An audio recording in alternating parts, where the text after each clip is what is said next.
You didn't know you were a Caliph enjoyer for long enough to get one of these. Oh, so that is a perk. So for being a partner, well, I should explain. So the first badge that Hurry has right there, on affiliate streams, only the first 10 subscribers get to have the first badge, but now that I'm partner, there are now the first 30 subscribers have that. I have no idea how to check, so just 20 more people, if they happen to still watch my streams, will also have the first badge. Marambo, hello Caliph, congrats on my pregnancy. Well, I am filled to the brim with positivity right now. You know, John Twitch, when he lays down with you, he makes sure you're satisfied before he leaves. That's how I got the check mark. Yeah, the misty horn and like the hair is really satisfying. Nazi! Ba-da-bum. Oh, you got me. I didn't see that. Bad and bump. Yeah, it was a perfect perfect interpretation of how I do it. You got me. You knew I would do that, Nazi. But I always do that. Thank you. So, I hit partner yesterday, as most people know. But would you believe that my journey started mid-2022? I don't mean journey of applying. I just mean my feelings journey of at what point did I start thinking maybe one day, me personally, could possibly hit Twitch.television partner. I never really wanted to make it like an active large goal. I wanted to make it kind of a passive goal, which meant like, oh, my goal is to make my stream really fun, really cool, and have as much just great times as possible, support people, make more friends, do like that sort of stuff. Concrete goals that I could actually focus on instead of like nebulous things like, oh, how do I increase my funny numbers? Or how do I like maintain viewership or anything that I think is not actually that important for a streamer to care about. So in mid-2022, at different parts of the year, a number of my friends hit Twitch partner. People like, you know, Setsuna, like Merle, and there's probably some other ones I'm not remembering off the top of my head. And I talked about these feelings with some other streamer friends, where it's like, oh, my friend is hitting Twitch partner, these other furries are hitting Twitch partner, that's amazing, I'm actually proud of them, and I hate that a small part of my brain tells me, why not me?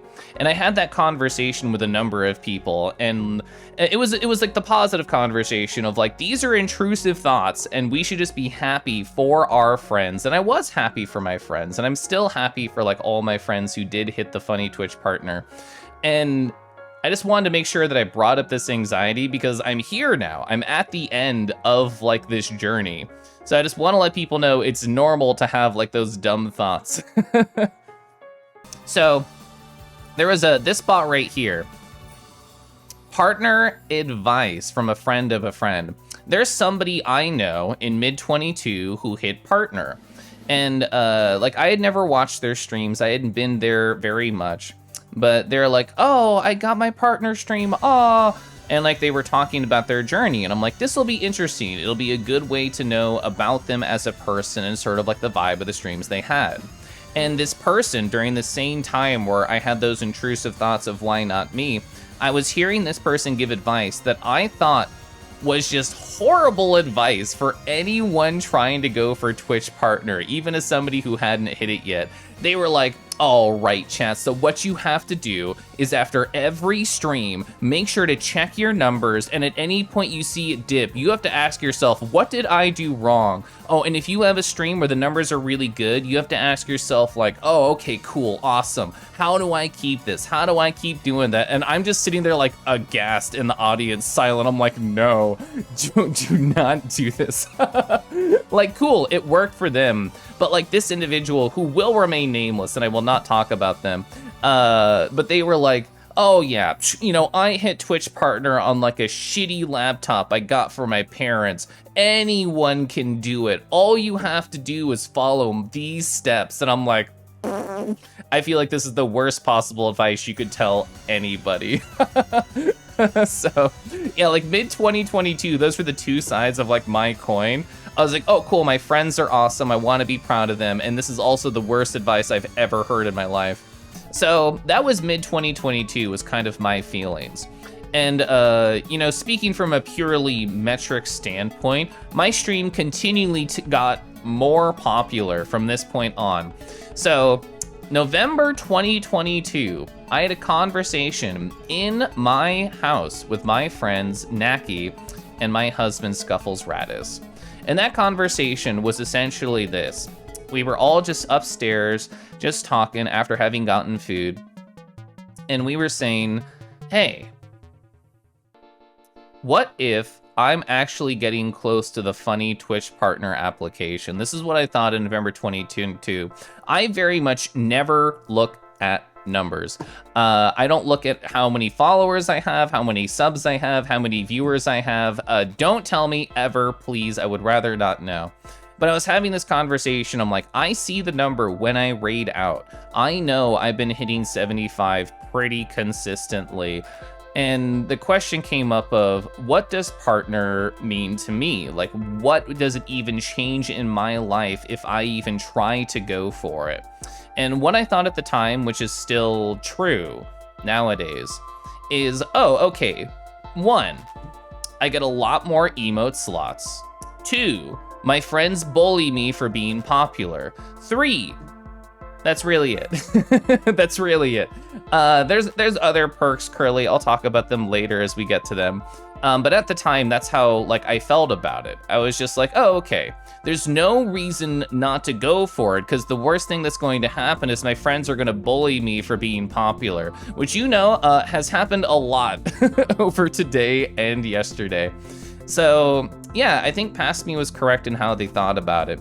And I'm really happy that I had this kind of mindset going in, because it was not an active goal. It was sort of a passive, this is in the side, I might as well apply if I ever see that I do have the chance to. So I had another conversation with a friend later that I didn't write down here, but I think it's nice to bring up. The thought was, oh, my life is already great.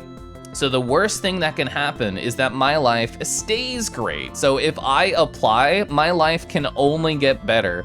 The worst outcome is my life is still wonderful. I've joined the ranks of the Pop You Furs. Well, that's okay, because I was already friends with all of them. You have your viewer count covered in OBS? 100%, big agree. Any streamer, big or small, I do not think seeing viewer numbers while you're live helps at all, period. So that was November 2022. January is when this story gets actual forward movement. So I have a secret mod chat in my Discord, which I think most people do. And it's just there if there's any, funny business happening with any weirdos, we can talk about get the fuck out of here, bye. So we have secrets. And here's a screenshot. January 22nd. Hello, mods. I've unlocked the ability to apply for Twitch Partner, and I'd like to keep this a secret between us here. So this has been in the works for about 2 months now, and I was very clear to myself and anyone that I told that I did not want to pressure anybody. So let's talk about it. I like talking about that stuff on stream, and it can generate a partner push mentality, which I very much want to avoid. Even the mindset of people that they have to lurk in my stream to increase funny numbers or have to raid me to do the same thing. This is not the goal of my Twitch channel. I'm here to have fun, be silly, make friends, but I'm gonna apply anyway because it's right there, and why not? You know what the funniest part about this is to me, chat? The reason that I thought to apply in the first place, because I had a friend in my DMs of being like, oh man, your numbers are real good, they're looking awesome. And I'm like, okay, fine. I'll look, but not at the analytics page. I told myself I'm going to look at the achievements page, because that'll tell you if you hit the average 75. Do you want to know the time difference between when I applied and when I could have applied for the first time? So I did apply first try, January 22nd. It turns out I unlocked the achievement of Who Watches the Watchers reached 75 average viewers in the last 30 days in fucking November of last year. I know so many people who are like, oh, I'm checking every stream. I'm checking month by month to make sure like I can apply first thing. I could have applied for 2 fucking months before I actually did. And I had no clue. I had no idea. Completely ignorant. And you know what? Selfishly, I'm like, oh, I'm so cool. I've had 75 average viewers for 2 months. Oh, this is gonna go so well. I'm gonna get it like first try. That's what, past me was so confident. So for people who don't know, the application process for Twitch Partner gives you an incredibly tiny text box to talk about yourself. It essentially gives you nothing. There's like a rectangle like that big, and you have to try and like sell yourself in that amount of space, and everything else is like, you know, real life info. And you can technically link like a successful YouTube channel if you want to link one. I didn't bother linking one. So I got a response pretty quickly, 2 days after I did it. They actually responded really quick, says Past Me. I'm not surprised with the response. Let's look at the response. Hey, Kelif. Thank you for applying to the Twitch Partner Program. Completing the Path to Partner achievement's a great milestone. However, we cannot offer you a partnership at this time. So that's cool, that's fine. Why did they say that? Evaluating your channel. It looks like your recent viewership has been fluctuating significantly. These 2 fucking words are my least favorite words in existence. I hate these pair of words more than I hate some people who have betrayed my trust in my life. You know why? I'll get to why, but let's read the rest of this. So we're looking for consistency rather than occasional spikes in viewership. You should aim to consistently average at least 75 viewers per stream, not including viewers from host, raid, front page, or embeds. I had been 75 average viewers for 2 months, and they send me a fucking email saying that I'm fluctuating significantly. And great points from chat. Great points from chat. Oh, make sure you average 75, not including the thing we got rid of 4 months ago. So, yeah, and basically after that, it just says, you can read if you want. It just says like, a denial doesn't hurt you, you can go. The reason that I really hate these 2 words is because they made me break a streak that I was really proud of in my life. I looked at my Twitch analytics because it said fluctuating significantly. So when I saw these 2 words, fluctuating significantly, they stuck in my head a lot for the next couple of days. And I actually looked at my Twitch analytics for the first time in over a year. It'd been over 12 months since I even thought about clicking on the analytics page on Twitch, and I was very proud of that streak. And this email made me break it because I thought to myself, I don't know what my numbers are, so what if they're right? What if I am fluctuating significantly and I don't even know it? And I checked, and these fuckers were wrong. I was off like 3 or 4 of my days of the whole month had over 75, and I'm like, you sons of bitches, you catfished me into looking at my analytics by using these 2 corporate words together and attacking my self-esteem directly and subtracting from my life points. You fucks. So I'll never forgive the Twitch partner process for making me have any shred of self-doubt in myself when I really shouldn't. But yeah. So that was my January. Now I'm gonna catch up on chat and I'll go further. Yeah, I agree, Spotot. If you're going to just copy and paste a partner refusal, you might as well update it to remove a few words, huh? Yeah, oh, I know. The best part of hitting Twitch Partner Gunner is I literally never have to look at numbers again. I've hit the only number milestone that ever matters. Like, I could unlock more emotes with funny subs, but I do not care. I don't care. Yeah, no more stress. No more stress. Hi, what happened in February? I'm gonna sip some tea. Well, in February, I started Nardo Dragon, and I got a lot of questions from a lot of people of why. They're like, you already have a successful Twitch channel. You're already doing great. Why do you want a second channel?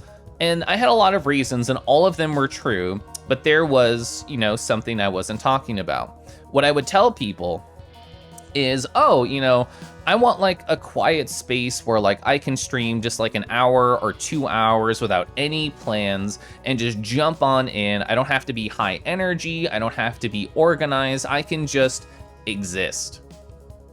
And that was all true. But in the background, part of the reason I wanted a second channel was because of partner stress. I didn't want to have to worry about numbers. I wanted to just be able to exist in some place where literally the numbers did not matter in any way, shape, or form. So that was also something that I wanted when I made it. So yeah, thank you Knuckles, thank you Naki for giving me advice about how to make like this second channel and how to approach it. So I appreciate it. And I'll talk more about different partner stress things. I have a section about that. Oh, so I added these right here to my checklist. I have a very large checklist I go through for every stream, and the very end contains affirmations. I added these. Hey Solo, thank you. But I added these right here to my affirmations checklist. Metrics do not define success. Your numbers are not the goal. To be your silly self is the goal. Embrace your bits, smile. So that's all true. I would say this to myself out loud before every stream because I wanted to remember that the goal was never to like try and increase viewership or try and get bigger, funnier numbers. The whole goal was to just try and be myself and be funny and make friends and have a good time with whatever video game or art that I'm doing. So by saying that every day before my stream, I really think it helped. So hi. We have moved forward on the timetable, February 15th. I submitted my second partner application. They got back in just a few days last time, so we'll see how it goes. I've decided that looking at my funny numbers does not help my decision making or my mental health, so I just submit it with a new description of my channel, since that's all you can really change anyway. I figure if I can apply, that means my numbers are good enough for them to say yes. I think this sentence right here is how people should approach thinking about partner. While it would be neat to get partner in February, I won't hold my breath for that. I'll just apply again next month if I don't get it. I forgot to grab something. Let me grab something really quick because I want to talk about this too. So I didn't actually show you, I just talked about it. These are the different ways that I changed my application. So you get like a paragraph, essentially. It's a very tiny box. First time around, I'm thinking like, oh, I work in a corporate environment. I know what they want to hear. They want to hear like, you know, third person bullshit. Oh, Kelov streams are a mix of just chatting, story time, exploring interesting games you might not have heard of, and some art every week. People stop by to look to the cozy atmosphere, hit a silly joke or two, or sometimes ask advice about art or self-care. He takes pride in his cool VTuber and how it's grown over time and the silly redeems you can't find anywhere else. Well, that one didn't work. Let's try this one. My streams, it went from third to first person. My streams are filled with silly stories from my life, interesting games my audience might not have heard of, and some art. It's my goal to be a positive force in all that I do, whether that's talking to people about their day, encouraging good habits, or just helping people laugh. I thought that was a really good one. I thought it was really good, but that one didn't work. So what was the one that did work? This is the one where I got it. So still first person. It's my goal to be a positive force in people's lives. So my streams are about embracing your best self, whether that means embracing silly jokes you think are funny or talking about mental health and self-care. Between sad indie games, Metroidvanias, and art, I like to have a variety of different things on my channel for people to look forward to. Oh, did I spell it wrong? Lamau, I did. They let me in with a spelling mistake. So third person didn't work. First person failed. It's time for second person. Yeah, I know it feels like all of the people I know who get close to Twitch partner they think a lot about this step. I think this step, I don't know if it means anything, because I thought all of these were good. I thought all these were pretty good. Maybe they want first person, maybe they want third. You can make your own conclusions. I read through all of them, so there you go. SMH typo. Time to resend the partner. Okay, anyway. So yeah, that was me submitting my second partner application on February 15th. And what happened? 2 days later, I got the same fucking email. You might think that these are 2 different emails. They are not the same fucking email. 2 different times they copy and pasted that same message to me. I was so mad. I was so annoyed. I'm like, no feedback? Nothing personal. All I got was a copy paste of the same thing that still mentions host in this list right here. SMH. I got the same exact canned message. Kelif T he. I'll just apply again in the middle of next month. So yeah. Yeah, so as many people have pointed out, I am unsure if an actual human even looked at my application until the third one. I can't prove anything, but you know what? My thought is they get like a bunch of applications from people, and it's in their best interest to deny the first one without even looking, because that is like, oh, okay, you know, we want to make sure that your numbers are consistent for like at least 2 months, and we want to make sure that you care and that you're not just gonna like disappear. So I can understand that, but like even by the second one, the partnership team. But anyway, so that was sort of my feeling, is like, how dare you copy and paste the same message on my 2 applications. So here's what I want to talk about. What happens when a streamer is streaming? How many things do they have on their mind, and what is the level of importance for each thing? Let's think about Merle Cause. Merle Cause 500% cares more about chat than anything else. Finishing a thought, redeems, alerts, game, chat comes first, no matter what for Merle Cause. What's after that? Probably alerts if somebody like subs or follows. It would definitely be alerts after. Probably redeems. Finishing a thought, that's not very important. Video game, yeah, that's way up here. So everybody has like a different stack for themselves. If I was going to do this for me, I think finishing a thought would be the biggest paramount. I try really hard to talk clearly and enunciate and, you know, tell a story, and, or, you know, if I'm talking with chat, I'm gonna want to be keeping that narrative thread going, or if it's like I'm focusing on a game, I want to make sure that that thought is coherent. After that, for me, I don't know, it's somewhere in between chat and game. I kind of like flip-flop. I flip-flop all the time for like which one is important to me. Like right now it'd be, of course, chat, because we're just chatting, so I'm just gonna put that there for now. But these 2 are kind of interchangeable for me in terms of my mental stack while I'm going. And after that, you know, it's probably alerts, and then it's probably redeems. The thing is, when you add more stress into this stack, it becomes harder. Because, you know, when you start thinking just randomly, man, that stupid email was very annoying to me, you know, the stack gets a lot bigger, and it starts to kind of like waver. And when it wavers, you start using more like filler words like or you start pausing on when you are trying to, you know, say anything or focus on anything. So by even adding one more thing into the equation, it becomes that more likely that your mental stack is just going to fall over, and you're going to lose your train of thought and have a less good of a time. So I've been thinking about this a lot, about like my personal like mental stack when I'm streaming. And for me, if the stress comes in, then I'm just gonna remove other things from the pile. It's like, oh, redeems. I don't know how to get rid of partner thoughts, but I know how to ignore or redeem. Oh God, I'm still like hazy. Okay, I'm just gonna focus on the game. I'm gonna try and make sure that I can still talk normally. It's like, oh man, like in the middle of streaming, my thoughts are getting like all discombobulated. Like it's easier to focus on a game than to think. And then while you're doing this, your stuff is kind of like getting tilted a little bit. And it's like that one game I played with Gunnar where you're trying to balance like Tetris pieces and not just fall the heck over.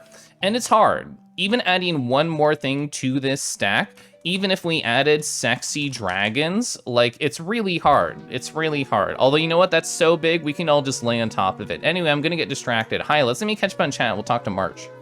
March, wow, that's this month. What happened?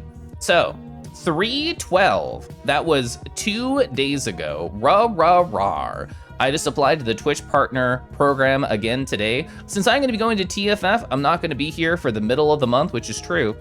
So, you know, my stress levels have gone down about it a lot. This was true. And if I didn't have the reminder on my phone, I probably would have forgotten to apply. So I think this is mostly thanks just to having Nardo Dragon.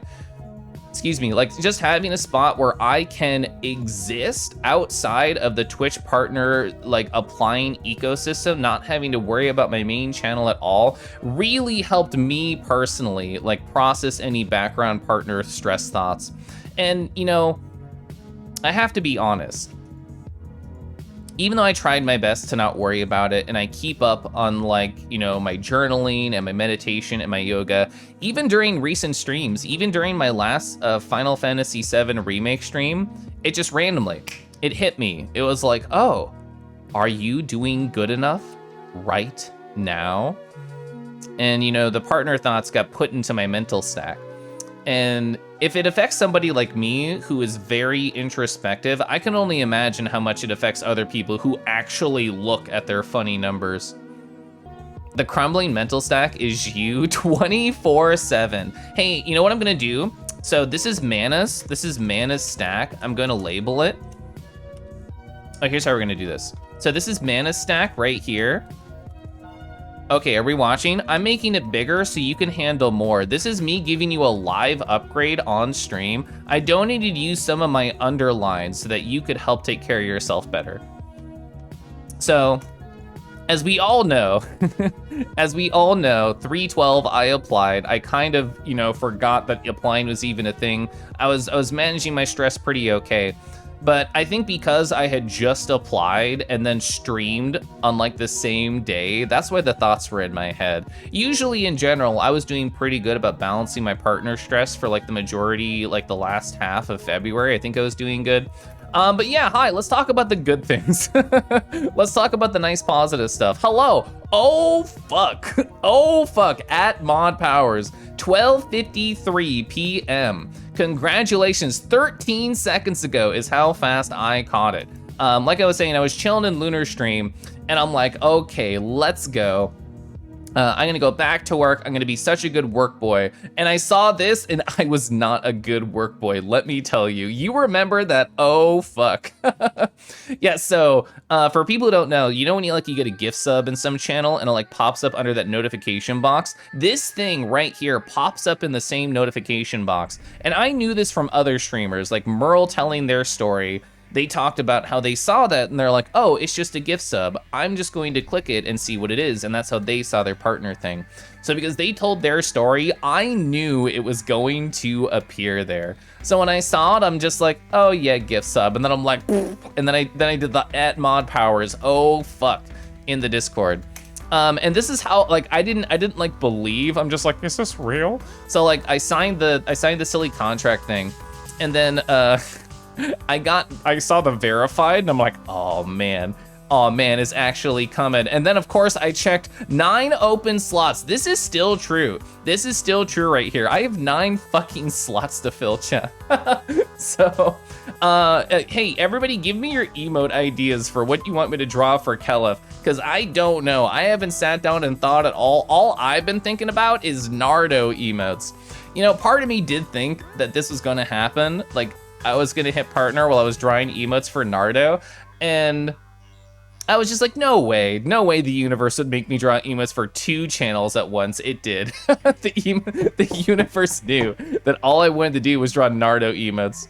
So to answer the question from Curly Fidget from like 45 minutes ago, what are the benefits of partner? I actually didn't know all of these. Did you know Affiliates VOD stored for 2 weeks, but partners are stored for 60 days. It's a lot more. Can you squad stream? Yes. 5 sub custom emotes, up to 50 sub custom emotes. Regular badges, animated versions for bit badges. I don't do anything with bit badges. Priority partner support. We'll see what that means if I ever need it. Transcode options. I have no idea what this means, but that's the thing. For people who don't know how partner emote slots work, you can essentially think of it as uncapped because the end goal is pretty unrealistic. Nobody we know, not even Merle, is gonna have 7,000 concurrent subs. So you can do your own funny math for any partner to see what their max number of sub points they've ever had is. We're in like this range. That's all you need to know. And I don't really ever expect to get too many more emote slots on my channel. I've never been like a pusher for subs or bits or money. I don't react very hard when somebody gifts me money. I'm sorry. I've never been that person. I've never been that person. I'm never gonna do like any kind of big old subathon or anything. So you know what? 9 more emote slots is probably all we're gonna get. That's what I'm emotionally committing to. So priority partner supports mean they actually talk to you instead of just copy pasting.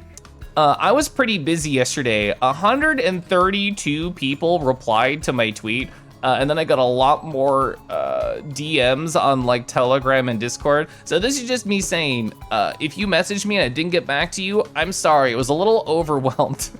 I was a little overwhelmed. I'll get back to people who messaged me pretty soon. So yeah, that was my whole like partner journey. That was like the whole thing right there. Merle, thanks for sharing your 3 streak, rawr. So if anyone wants to like ask any questions about like partner process or my feelings or the journey, I am happy to like talk about it. But in terms of like set stories, that's all I got. I talked about all my feelings. I talked about the 3 different times I applied. I read out all the 3 different messages I wrote. Priority support means that they copy paste you a nicer message with a heart emoji. Yeah, and they probably put a name at the end. It's like, this was copy pasted by Adam. Love you. You felt this with Setsuna and Merle's partners. You're glad that a lovely friend got something nice. Yeah, I know a number of friends of mine who are close to the funny numbers for Twitch partner, and I wish them the best of luck. And I think I'm gonna just enter their DMs and be like, hi. It's probably not gonna happen on the first go. It might happen on the second, but I'm gonna be here to talk to you and support you. So for people who didn't know, I only told my mod team, my husband, local people like Naki and Dusky, and like Twitch partners, and that was it. So I told a very small pool of people, and like I mentioned, like closer to the top of stream, it was hugely intentional by me that I didn't want any partner push mentality. I didn't want anyone to try and feel like they were pressured to be here in any way, shape, or form. If partner happened for me, I wanted it to happen naturally. And it did. It did, and I'm proud of that. I'm proud that I got here, not by playing the system, but by just being myself. So that was a personal goal. Anybody can do what they want. I'm not gonna judge you for it, but this is what I wanted. So that's what I did. Genki Cup partner by playing a AAA game on an indie stream. Yeah, you're right. Oh, you know, it was all part of my plan, chat. I was just gonna farm viewers by playing classics like Super Metroid and AM2R and pretend I liked them. No, they were actually fun. I wanted to play them. It's nice that I made it on my own terms. Yeah. I know everybody has their own different goals with their Twitch channel, but mine is really just to be a silly goober. Tell my stupid jokes, make more friends, play the games I want to play. That's it. That's all I want. So somebody asked me, they're like, Kelif, what other big goals do you have? I literally have no big goals. That's it. I hit it. And now it's just like small goals. It's just like, oh, I get to play these games that I want. I get to not have partner anxiety existing in the background, so I can just focus on being cooler, smarter, and funnier at any given moment and not have that be part of my mental stack. That's the part I'm excited about. Your partner journey sounds like the most Kelif thing ever. My first thought is when I saw you made that Mastodon post, you're like, of course Kelif wouldn't make a big deal even when it happened. Yeah, I was so annoyed of the timing of when I got Twitch partner, because if I got partner during my stream yesterday, perfect. It's like, oh, sorry, 2 days ago. Like 2 days ago, it would have been like easy celebration time. Or if it happened after work, I could have just been like, surprise stream, but it happened at 1 p.m. in the middle of a workday, and I could not keep my mouth shut. I'm a top for secrets, but having something being teased and edged by John Twitch himself in the back alley of the Twitch headquarters for 3 months on end, I could not help but burst and post that tweet immediately. You appreciate not going for the partner push? You understand it's put you off on other great streams before? Yeah, I've talked about it with people, and it's nothing against anyone who has done a partner push, but to me, it looks emotionally exhausting. It looks like, to me, everyone's really excited for about a month, and then everybody starts to lose steam, and it really gets to the mental health of the streamer, because they're like, just one more, guys, just one more. And you can see it really start to hurt them. At the start, it's great and everyone's really positive, but unless you get it on that first go, I think it can be very hurtful to the mental health and community.